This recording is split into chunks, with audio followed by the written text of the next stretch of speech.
सो बहुत सारे famous celebrity designers अभी इस तरह वो हैं जो आपसे पढ़े हुए हैं, आपके कॉलेज टाइम के हैं। तो मैं कुछ जानना चाहती हूँ कौन-कौन थे एंड कुछ इंटरेस्टिंग स्टोरीज़ उनके बारे में? देखो, मैं सबके नाम नहीं ले सकती क्योंकि मैं भूल जाती हूँ, लेकिन हाँ, कुछ इंटरेस्टिंग नाम और कुछ इंटरेस्टिंग इंसिडेंट्स के साथ बताती हूँ।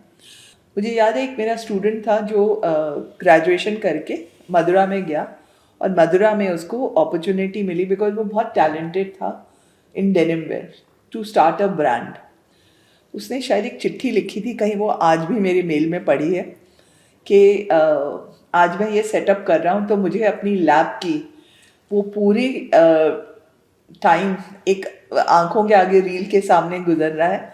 एंड आज की डेट में वो सीईओ है of flying machine. Oh! And he is one, मतलब बहुत रेयर चीज होती है कि एक डिजाइनर सीईओ बने, तो वो सीईओ है। तो मतलब निधि, उसका नाम भी निधि है। ओके।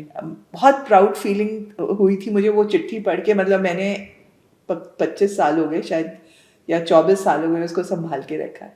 हाँ। और ऐसे भी कुछ स्टूडेंट होते होंगे जो बहुत फेमस हो गए एंड पहचानते नहीं है बट यू नो कि they know you are their teacher, ऐसा भी होता है? हाँ हाँ, बिल्कुल होता है ऐसे। अभी रिसेंटली हुआ किसी के साथ।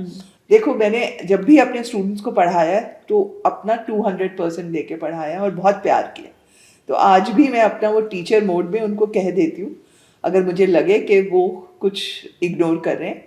तो एक फैशन डिज़ाइनर जिसने अपने फर्स्ट फैशन शो के लिए आके कहा था कि मैं दिल्ली में सिर्फ आप तीनों को जानता हूँ, मैं और सब्यसाची की बात कर रहे हैं आप? सब्यसाची की बात करिए। तो जब वो कभी कभी इनवाइट देना भूल जाता है तो मैं उसको याद दिला देती हूँ कि एक ज़माने में सिर्फ तू हम 3 जनों को जानता था।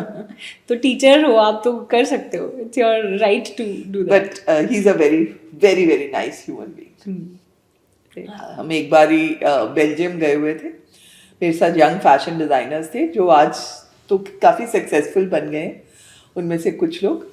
और सब्यसाची हमें रात को मतलब after the fashion show in the Indian embassy कहता है कि चलिए मैं आपको डिनर कराता हूँ।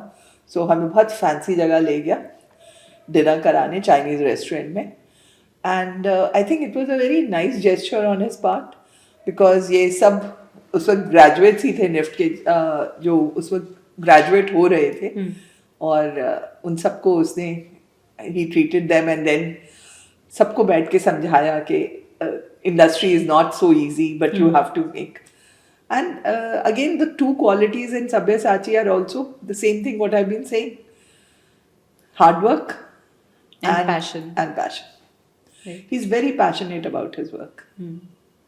आई थिंक बहुत सारे बच्चे आइडियलाइज करते हैं वन एंड ओनली सब्यसाची को, कहाँ पे वो लेके गए हैं इस चीज़ को, अपने बिजनेस को और अपने ब्रांड को। And I am And sure, Sabyasachi की स्टोरी उसने खुद बहुत बार सुनाई है, तो आपके बच्चों ने सुनी ली होगी।